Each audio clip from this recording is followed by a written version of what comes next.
Bien, pues estamos a esta hora acá en nuestro programa de la tarde chilena, la jornada de este día 11 de diciembre de este año 2023. Bueno, como ya se sabe, ayer asumió la presidencia de Argentina Javier Milei en medio de una ceremonia que ya es tradicional dentro de lo que es estas actividades que se desarrollan cuando hay cambio de mando. Y bueno, es uno de los temas que vamos a aprovechar de conversar con Eduardo Artés, a quien tenemos cada lunes aquí en nuestro programa de la tarde chilena. ¿Qué tal, Eduardo? Muy buenas tardes y bienvenido aquí a Chilena FM. Muy buenas tardes. Bien, bien. Sí, al tiro me pones el tema. Pero claro, vamos a ver, bueno, ya hemos hablado de Javier Milei en programas anteriores, pero hoy día es el presidente de Argentina y me gustaría un poco que nos comentaras desde tu perspectiva cómo ves, por ejemplo, la relación de Chile con Argentina a partir de que ha asumido Javier Milei. Pese a que ayer el presidente de Chile, Gabriel Boric, concurrió a la ceremonia, lo saludó. Los canales argentinos dijeron que era el presidente que más había dialogado en ese suerte como de varios saludos que hicieron los presidentes. Sí, mira, yo creo que en primer lugar uno puede analizar este gobierno que se inicia con Milei desde un punto de vista de la realidad de Argentina, pero yo creo que es muy importante mirarlo también desde el punto de vista de nuestros intereses y de nuestra realidad. En primer lugar, desde un punto de vista político, yo creo que es bastante decidor que quienes asistieron, ¿no?, al cambio de mando, todos son de la ultraderecha, ¿no? Y ni siquiera estuvieron presentes, por ejemplo, Lula, ni el presidente, Petros de Colombia, ni de Alemania, ni de Francia, ni siquiera Estados Unidos, ojo, ¿ya? Menos los chinos, correcto. Es decir, estuvo Zelensky, Bolsonaro, que ya no es presidente, Noboa, el recién presidente de ultraderecha de Ecuador, ¿te fijas? Bueno, políticamente eso significa una situación que tenemos al otro lado de la frontera que va a influir indiscutiblemente en la realidad política de nuestro país, ¿ya? Y va a influir incluso si analizamos las medidas económicas que tome y que va a tomar y que ya comienza a tomar Milei. Por ejemplo, él dice una cosa que no decía antes. Ojo, antes decía cuando era candidato, ¿no?, que él con plata o sin plata resolvía los problemas económicos de Argentina porque es un gran economista. Ahora viene y dice, no hay plata, por lo tanto, todo lo que había que tener con un aporte estatal en la educación, en salud, en transporte, etcétera, etcétera, se termina. Se acabó una política que va a ser muy fuerte, de shock, ¿cierto?, que va a remover toda la realidad argentina, privatizar desde Aerolíneas Argentinas hasta lo que es, la empresa de gas y petróleo, etcétera. Es decir, eso va a traer consigo una cesantía y el aumento de los niveles de miseria y de inflación impresionante hasta llegar posteriormente a una deflación, va a decir a una situación en que no va a haber circulante y que la gente, por lo tanto, va a tener muy poca capacidad de compra. Y ahora, ¿por qué digo esto? Uno, políticamente, desde un punto de vista de los intereses de la gente, va a ser el fracaso. Y eso se reflejará en Chile. Ojo, vamos a tener elecciones presidenciales de aquí a un par de años más. ¿Qué va a significar? Más cesantía, más indigencia, una serie de problemas, ¿no? Como la política que se aplicó con los Chicago Boys en Chile, ¿no? Y con una diferencia que con la política que se aplicó con los Chicago Boys fue con la bayoneta en el pecho. Allá va a haber grandes movilizaciones, grandes cosas, en fin. Entonces, la mirada que va a tener aquí el pueblo de Chile va a ser el fracaso de la derecha, primero. Segundo, va a significar un aumento exponencial de los emigrantes, aunque sea transitorios, argentinos hacia Chile, ¿ya? Ese es un elemento que nosotros tenemos que analizar, porque no podemos mirar, mira qué simpático, él dice que no tiene plata, se mandó a hacer un bastón con la figura de los 4 perritos en oro, con unos diamantes ahí, para mostrarlo, su cariño a los perritos. O sea, eso forma parte de la anécdota, pero que te demuestra una cosa en general. Un elemento también interesante. Ayer el primer decreto también que firma es permitir que su hermana, cosa que está prohibido, digamos, en la legislación argentina, que los altos funcionarios tuvieran estos hermanos, familiares en puestos, ¿no? y Claro, terminó con evitar eso. el nepotismo, como se denomina, ¿no es cierto? Así es, Claro. ¿cierto? Y hoy día pasa por encima de lo que él mismo prometía. Es decir, estamos frente a algo que está en desarrollo, pero las consecuencias que tiene para Chile van a ser muy graves. Además, está por verse y analizar, y esto es muy importante, qué pasa con los negocios que tiene Chile, porque Chile tiene negocios con Argentina, en gas, en carne, etcétera, etcétera. ¿Qué va a pasar con los precios de todo eso? ¿En qué medida va a repercutir, no es cierto, en nuestra situación? Lo otro que interesante, él dice que no tiene plata, pero que no le va a pedir plata a los chinos, que no le va a pedir plata a nadie, qué sé yo. Y yo lo único que te puedo decir que estamos en presencia de lo que es la destrucción de lo que es Argentina como la hemos conocido, malamente porque los gobiernos de los Kirchner, de este peronismo deslavado, este peronismo anti-argentino durante muchos años, ya simplemente es responsable que llegara, ¿cómo se llama? Milei. Bueno, a ¿No? eso quería apuntar yo, Eduardo, porque claro, Milei no se instala solo en la Casa Rosada, sino que es elegido en elecciones populares, y evidentemente Argentina o los argentinos deciden llevar a Milei porque probablemente la coalición que gobernaba no satisfacía hasta el momento las necesidades de los argentinos. Para nada, pues si eso es una cantidad de sinvergüenza que estaban ahí mucho tiempo, ¿no? Porque tú sabes que el peronismo es como una atrapa todo en política.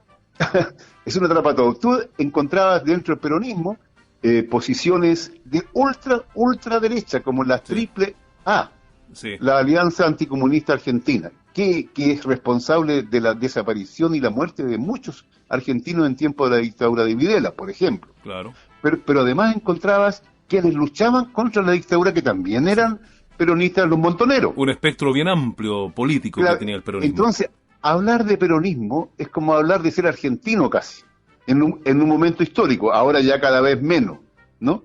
Entonces, no, si lo que Fernández, la propia, los Kirchner, son responsables de la degradación absoluta de Argentina. Ahora, lo que dijo Milei, que en un momento Argentina fue la primera potencia mundial, por favor, yo creo que, no sé qué libros de historia, dónde está estudiando este caballero, pero en realidad no ha sido así. Sí, hubo un momento, así como Chile también hubo un momento que exportaba trigo, no, etcétera, etcétera, ¿ya?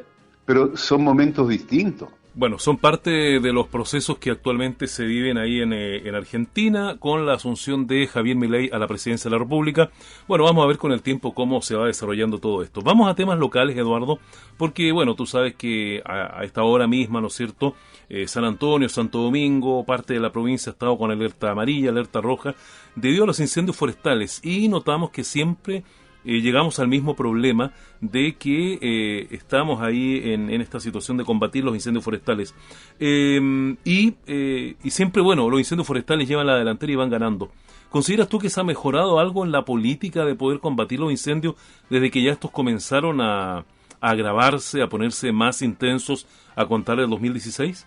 No, fíjate que yo creo que algunas cosas se han hecho, pero son muy débiles. ¿Por qué? Porque se deja todo al juego del mercado. Si aquí tiene que haber una política planificada, no puede ser, es lo mismo que pasa, digamos, con las lluvias fuertes, los temporales, etcétera. Vivimos en la naturaleza y por lo tanto tiene que haber planificación y prevención, que es justamente lo que nosotros no tenemos.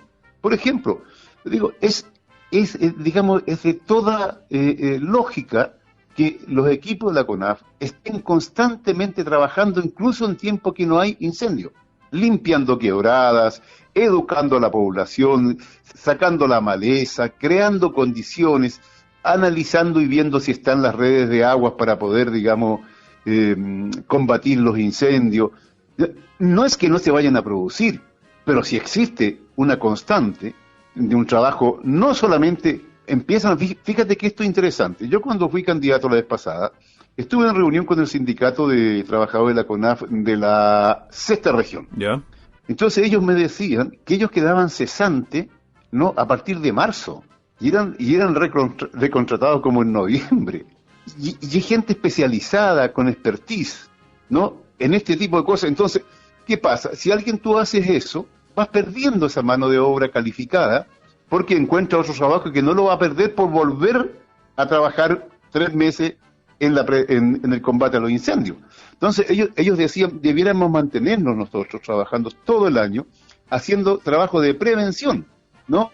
Y se explicaba, nosotros podemos hacer esto, educar, trabajar junto con las comunidades, con las municipalidades, limpiando las quebradas, etcétera, etcétera. Pero eso no sucede, ¿ya? Y un lado queda cesante, dos, perdemos mano de obra que se califica y que después va a trabajar en otra cosa, ¿no? Y nos producen estos incendios que cada vez son horrorosos porque la gente lo sufre y lo sufre mucho.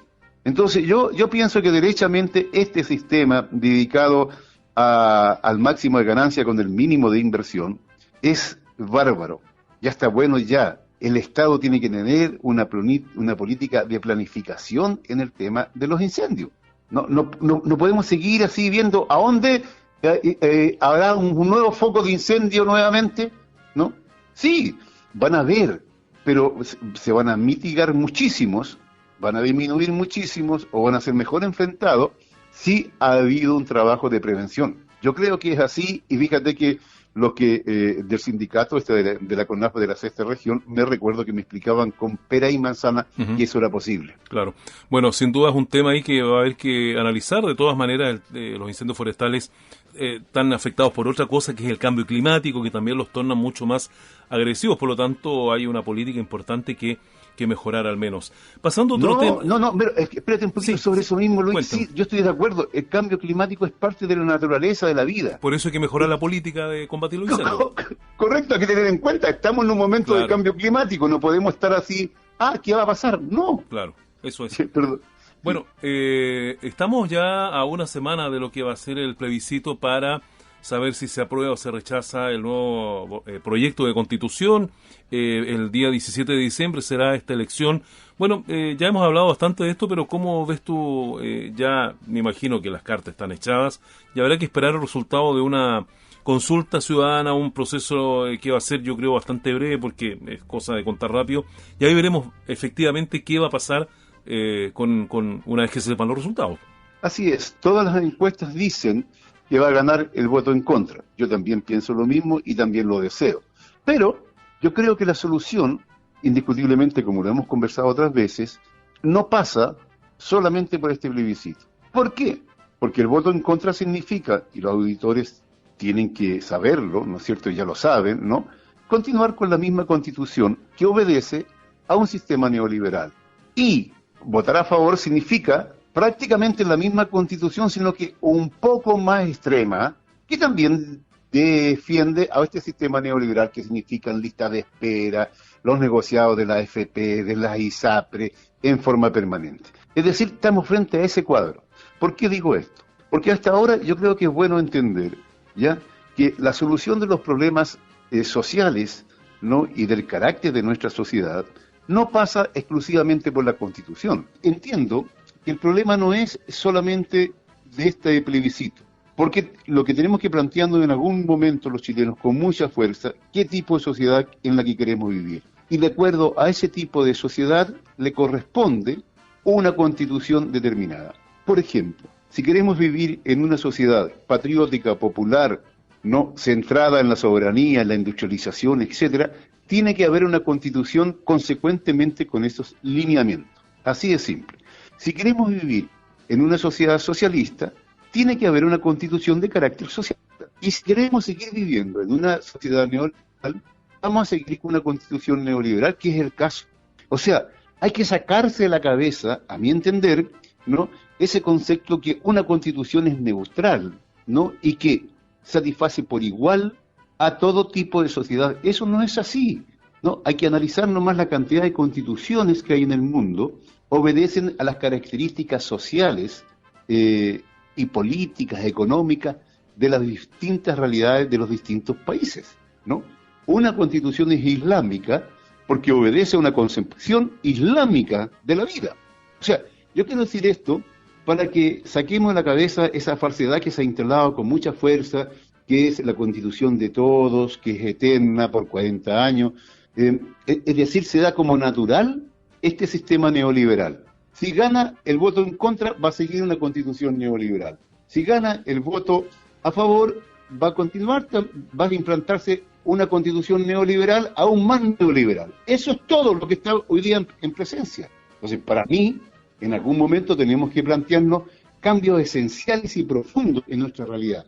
¿Ya? Y ahí yo sigo sosteniendo, y vamos a seguir en nuestro programa los días lunes en la tarde chilena, ¿no? Discutiendo, y vamos a ver más adelante, unos meses más adelante, con toda seguridad, que ya el tema de la Asamblea Constituyente y una nueva Constitución va a comenzar a instalarse en los territorios, en los sindicatos, en los centros de alumnos, en la vida social, porque todo va a continuar igual o peor. Ahora, en esto yo te hago una pregunta para también contextualizar un poco. Ya, haciendo o suponiendo que, por ejemplo, ganara el a favor el próximo domingo, ¿no te dice algo a ti de qué es lo que la gente desea y ya no sería necesario ir insistiendo en esta Asamblea Constituyente, suponiendo que ganara el a favor? Sí, mira, si yo creo que indiscutiblemente que una elección, aunque todas las elecciones son bien manipuladas desde un punto de vista de la publicidad, de la prensa, que nosotros a veces llamamos una conferencia de prensa y no llega a ningún medio. Esa es la realidad, ¿no? Aquí la cosa no es parejita. Pero independientemente de eso, da cuenta de una realidad de un momento, ¿ya? Y que esa realidad es así. Y en eso, claro que da cuenta de eso. Si ganara el a favor, daría cuenta de que la gente quiere eso, en ese momento. Pero eso no significa que eso sea estático y esté escrito en piedra para siempre. Indiscutiblemente que la vida social y política es muy dinámica, ¿no? Y quienes pensamos de que esa opción es incorrecta, que había otra mejor, aunque seamos minoría, muy minoría en un momento, tenemos todo el derecho y el deber, y así lo pensamos y somos consecuentes, ¿no es cierto?, de insistir y explicar, ¿no? Y nuevas condiciones va a cambiar la forma de pensar de la gente, porque esa es la realidad.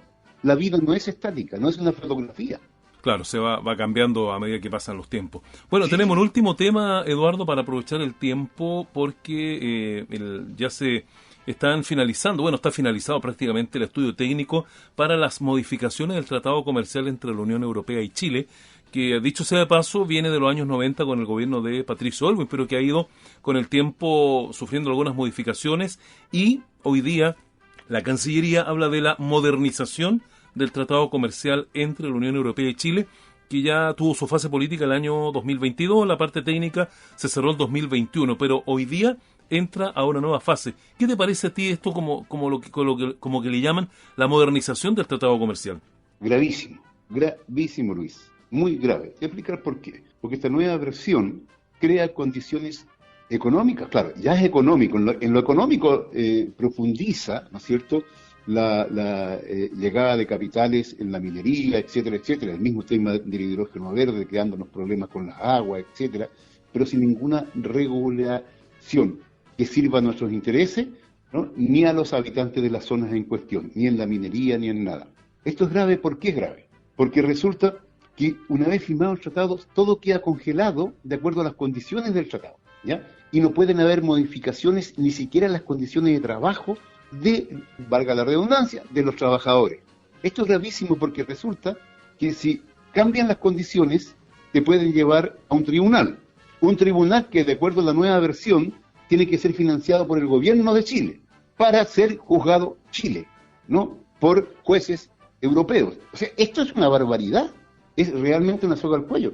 Y además tiene elementos de seguridad, es decir, en el tema de los usos de las armas y el antiterrorismo. O sea, nos mete en un tema político, ¿no?, que es muy complicado, porque ¿qué es lo que es terrorismo y para qué son las armas?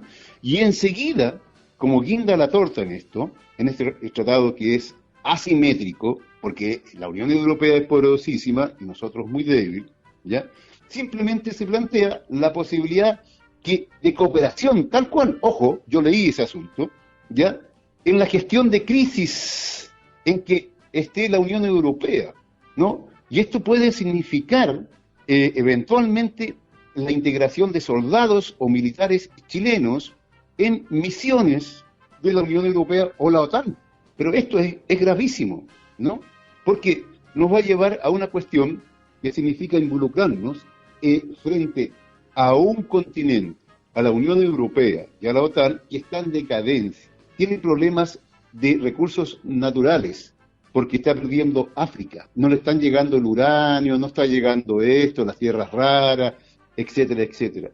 Y aquí vienen en busca del cobre, de las tierras raras, del litio, etcétera. No tienen energía, entonces quiere el hidrógeno verde. Nos van a crear problemas con las aguas dulces que se las van a consumir. Y las que no, van a desalinizar el agua del mar. Y fíjate que en el tratado no sale nada, cómo esa desalinización no va a afectar al medio ambiente, entre otras cosas.